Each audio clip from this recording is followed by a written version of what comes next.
dhacdadu markay dhacday dad badan baa ka hadlay, qaarba si bay uga hadleen.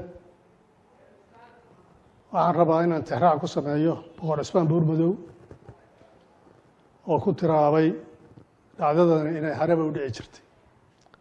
ayaan daro dhacdadaa dhacdo la mid oo hore u dhacday ma jirto. marka la eego waxyaabihii ka dhacay deegaanka oo ay ugu dambeysay dhacdadani, waxay maraysaa dad 100 ku dhow inay dhintaan.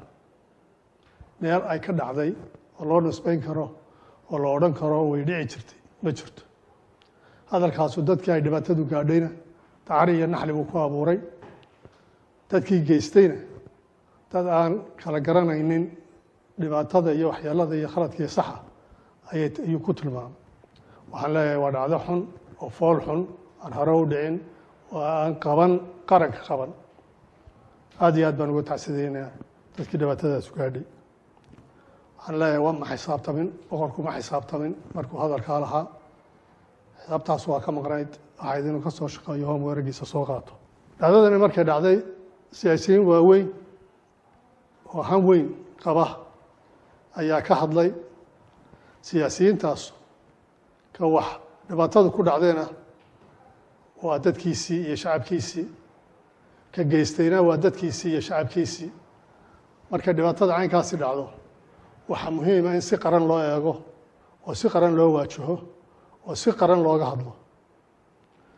laakiin haddii uu siyaasigu uu midna la ooyo, midna uu xumaanta dusha uga tuuro, xumaan dad tirsan oo fardiyahe ay sameeyeen uu dad ballaadhan ku caamimo, waa isagii garashadii.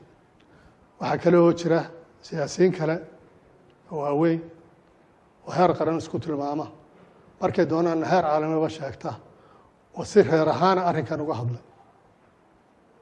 taa lafteeda waxaa looga baahnaa inay raggaasu wax isu soo jiidaan, wax isu dhoweeyaan, wax masaalixeeyaan, wax qaboojiyaan. laakiin haddii kitaabkii reerka qoorta sudhay wax kuu sudhnaado. hawl badan baa laga galay. dadkii geystayna waxna waa la hayaa, waxna waa lagu daba jiraa. sharciga iyo cadaaladduna wuxuu farayaa in dambiilaha la soo qabto. xukuumadda iyo ciidamada qaranku xil weyn bay hawshaa ay ka hayaan. dhowaanna insha allahu tacaala waxaanu rajaynaynaa wixii waxaa geystay in lasoo qabto. dadka taakuleeyey dadka wax geystay, hooyey, sahay siiyey, haya, jid mariyey iyo iyagoo isku dembi. meelay ku kala hadhayaanna ma jiraan.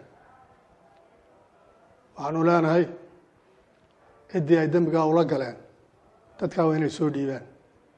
hayn kari maysaan, waana ku eedoobeysaan, waa ku godoboobeysaan. sharciga ayaa idin qabanaya, iska soo dhiiba.